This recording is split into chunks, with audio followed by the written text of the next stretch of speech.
You've heard this book title before, Faces of Muhammad. We mentioned it in episode 2.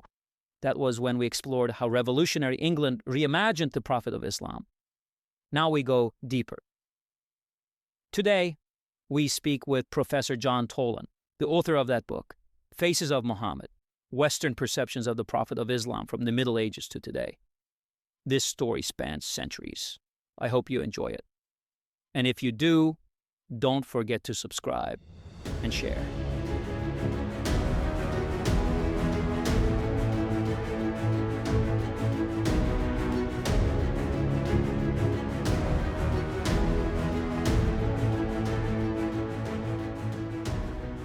Hello, everyone, and welcome to the deep dive series of Islam and the Idea of America, where we explore the hidden connections, shared histories, and untold ideas that shaped our modern world. Today, I have a special guest joining me from France, Professor John Tolan. Dr. Tolan works on the history of religious and cultural relations between the Arab and Latin worlds in the Middle Ages, and on the history of religious interaction and conflict between Jews, Christians, and Muslims. He received his PhD from the University of Chicago and currently emeritus professor of history at the University of Nunn. Dr. Tolan has received numerous prizes and distinctions, and his work has been translated into Italian, Turkish, Polish, Russian, Bosnian, Arabic, and Korean. Professor Tolan, thank you so much for joining the show. I'm very excited about our conversation. Thank you. First of all, congratulations on your new book, Islam, A New History from Muhammad to the Present. Today, our focus will be your earlier book, the brilliant Faces of Muhammad book, but I'd love to have a future conversation on your recent book in another episode. May I get a promise on the record? With pleasure. Thank you. Thank you. It's really an honor. To start off, would you like to share the story behind your book, Faces of Muhammad? What first inspired this remarkable journey through Europe's long engagement with the Prophet Islam? Well, I had written earlier a book called Saracens on Western Christian European perceptions of Islam in the Middle Ages, roughly from the 9th to the 15th centuries. And of course, a lot of that involved perceptions of the Quran and in particular of Muhammad. Then an editor at Princeton asked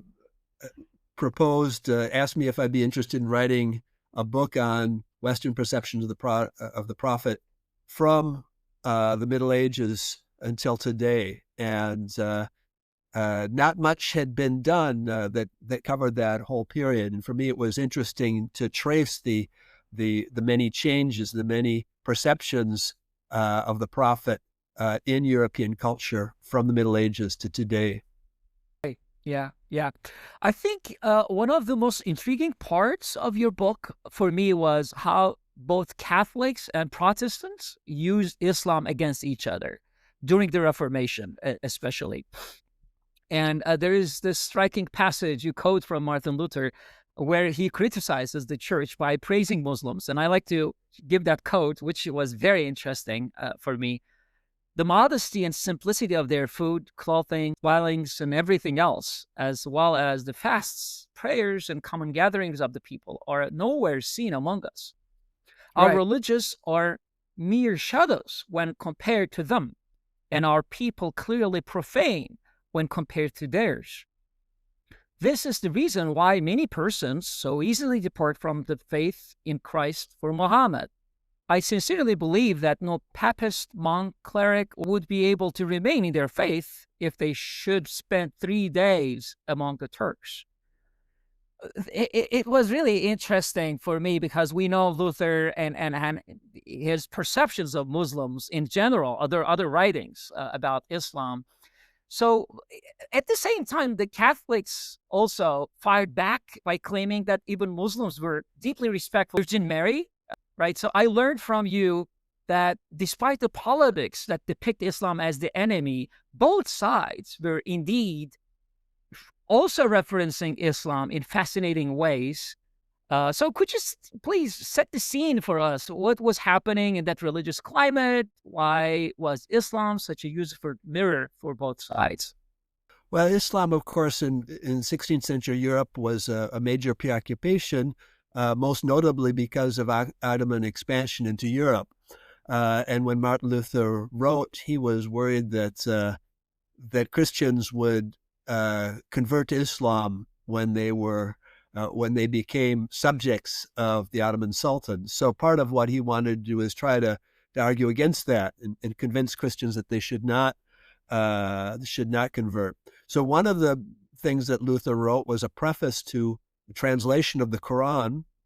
Translation actually produced 4 centuries earlier in 12th century Spain, but published for the first time in print in 1543 in the Protestant city of Basel, with a preface, as I said, by Martin Luther himself, who said that one of the best ways to combat the Turk, he said, was, quote, to expose the lies of Muhammad.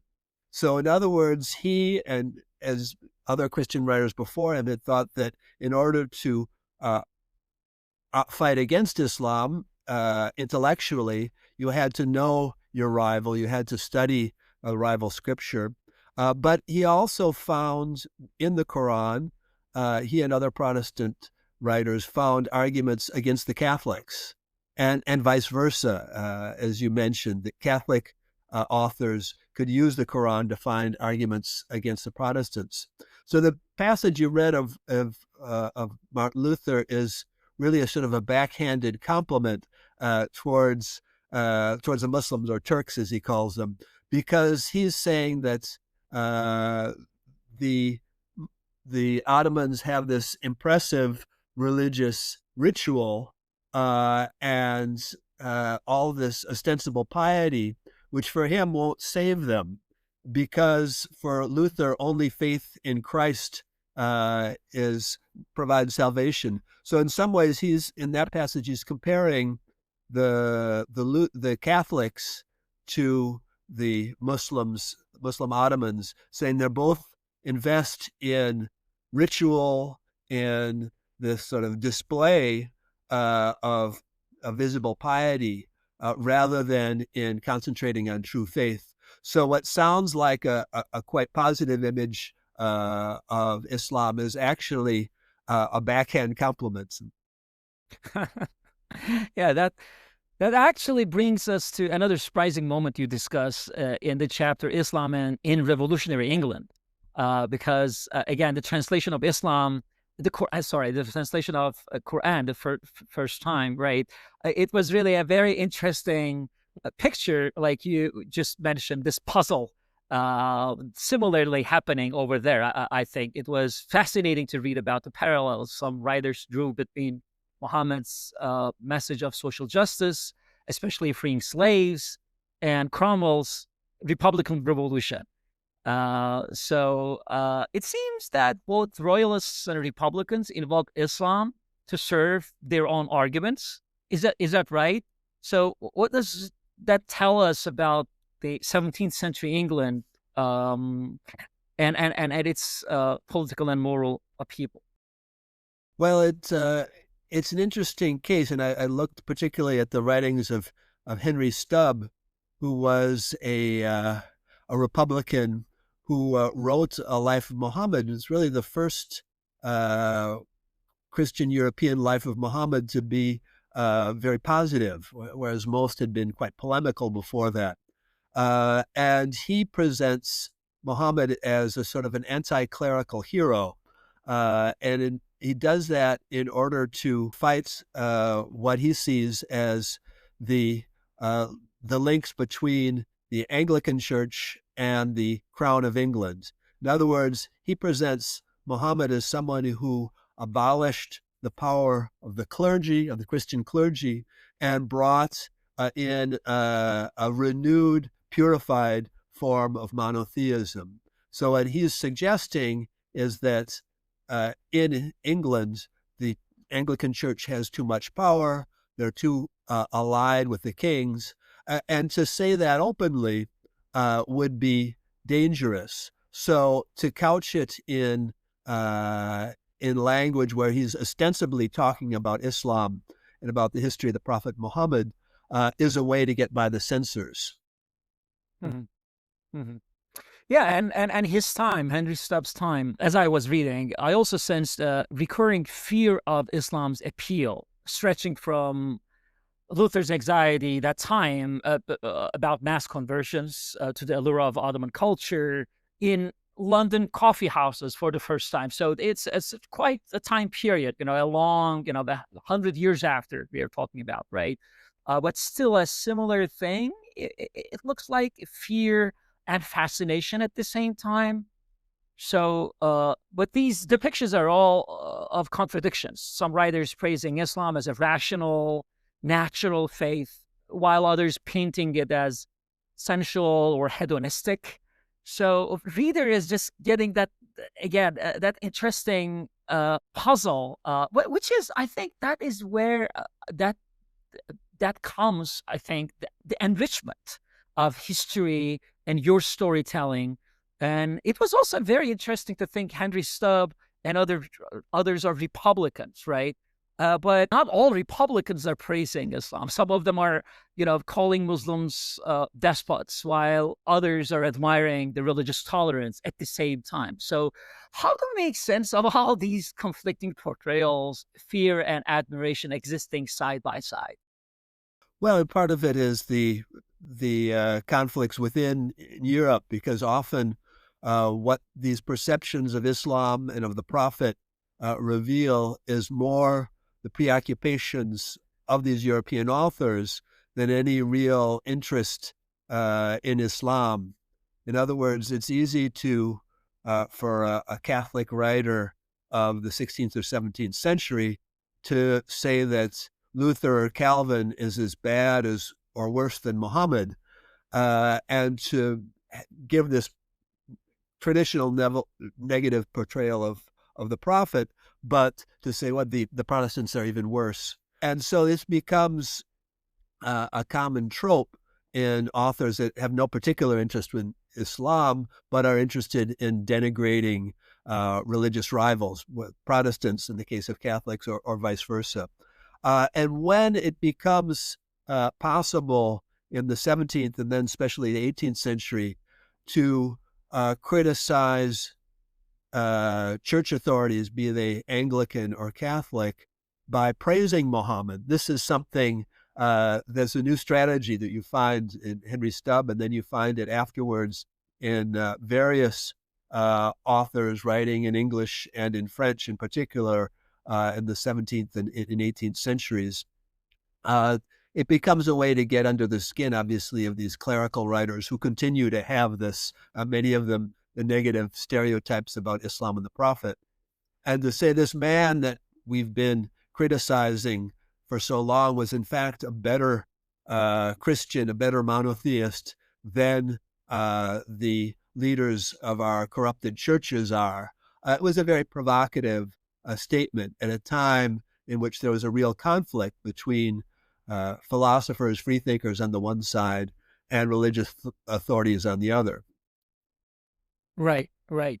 Building on that, your chapters on the Enlightenment era show a dramatic shift. Suddenly, European writers begin to see the Prophet of Islam as a kind of hero and lawgiver, studying law, rather than the medieval image of an impostor.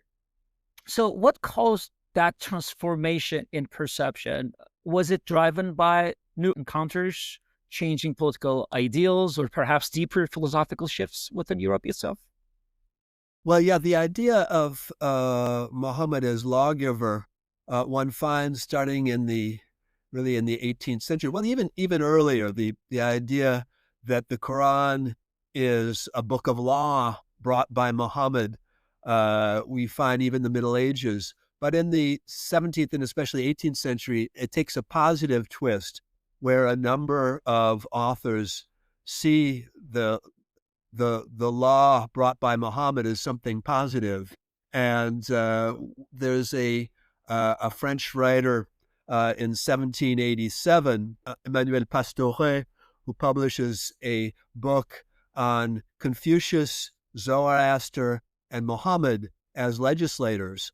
And he, from his perspective of a professor of law who wants to study comparative history of law, he says these three non-European great legislators, Confucius, the Chinese, the Persian Zoroaster, and the Arab Muhammad, each were wise legislators who crafted a law code for his people, the Chinese, the Persians, or the Arabs. So in many ways, that becomes a very quite positive image of the prophet, but one that avoids the issue of the divine origin or not of his mission, a way of rejecting implicitly Muslim claims to universality and the prophet's claim to succession of the earlier prophets, at the same time giving him a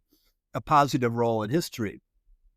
And this is something that is then developed in the colonial period by authorities in France and Britain and elsewhere, who obviously can't portray Islam in completely negative ways, because if they want to justify their rule and have their rule accepted over Muslim subjects, they have to convince the Muslim subjects and have even convinced their own administrators of the positive role that Muhammad played and the positive features of the Quran.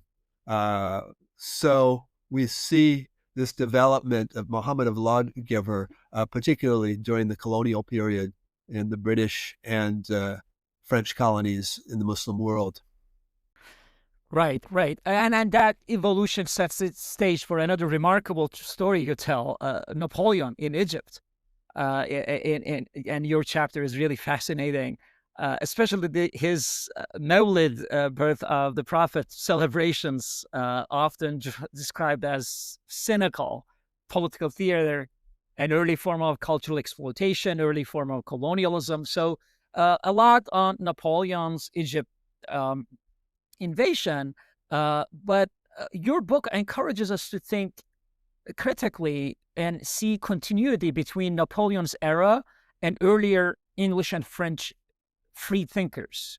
So Napoleon is not a unique person here. He is living in his era. Right. So while Napoleon might have been posturing when he called himself Ali Napoleon,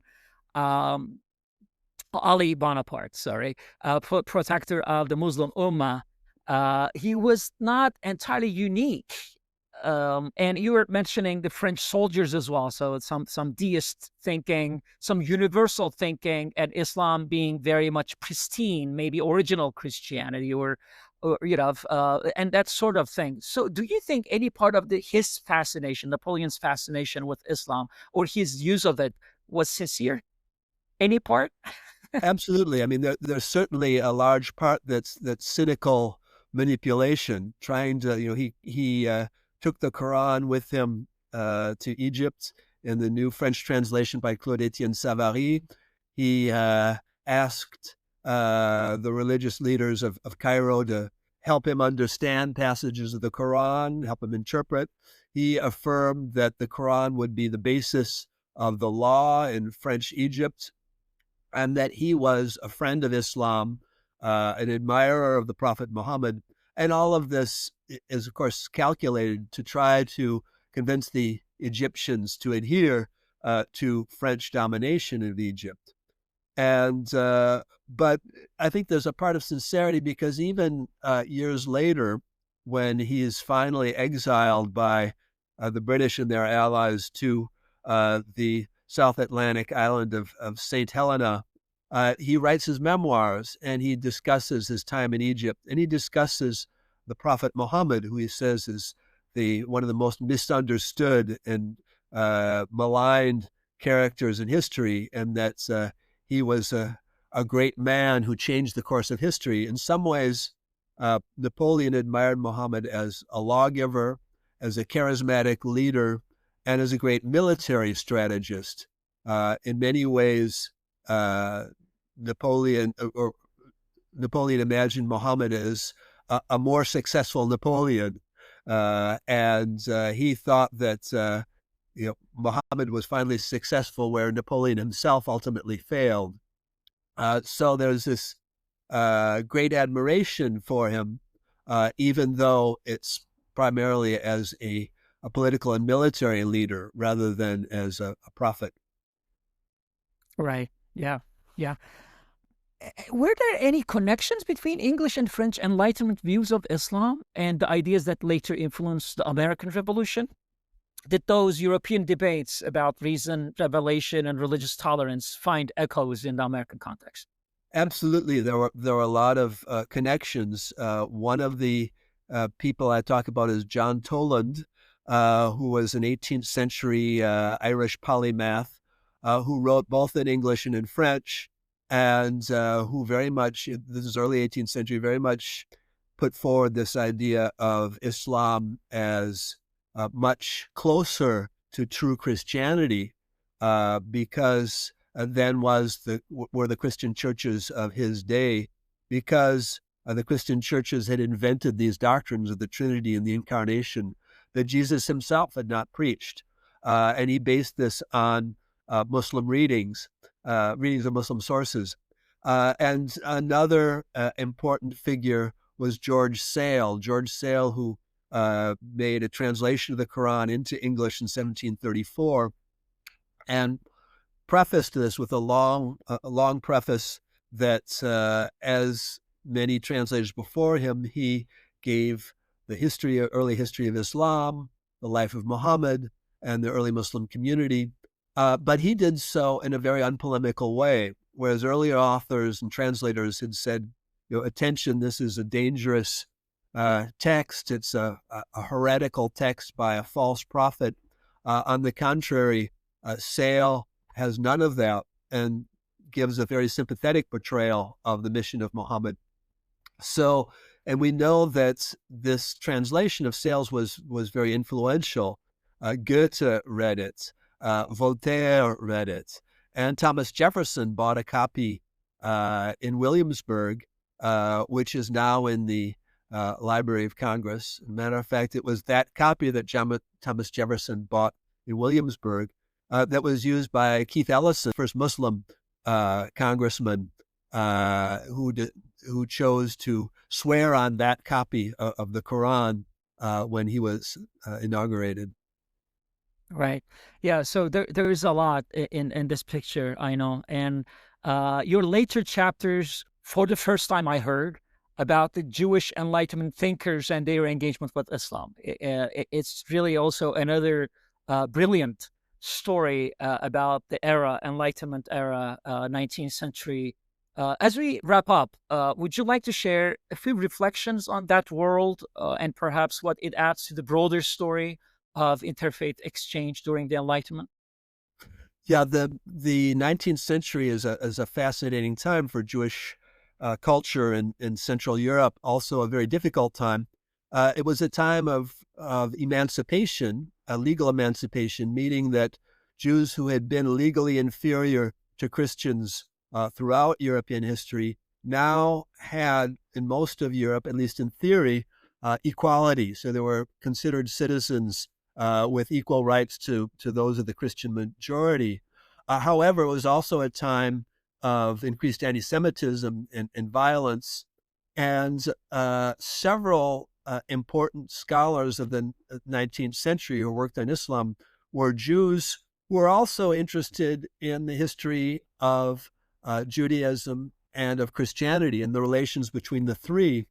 And many of them idealized Islam because as they were facing anti-Semitism in Europe, they idealized the Muslim past, and particularly Muslim Baghdad and Al-Andalus, as places of tolerance where Jewish culture had been able to thrive.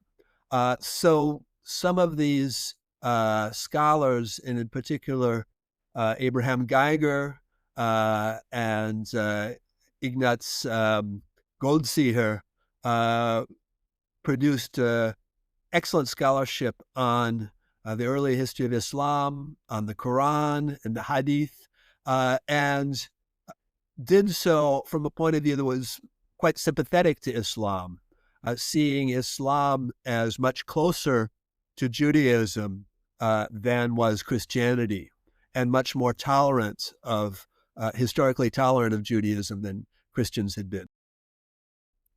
Very, very interesting. Professor Tolan, it was truly a pleasure to have you on the show. And I really look forward to the next episode with you on your new book. So thank you you. so much. And we'll keep in touch.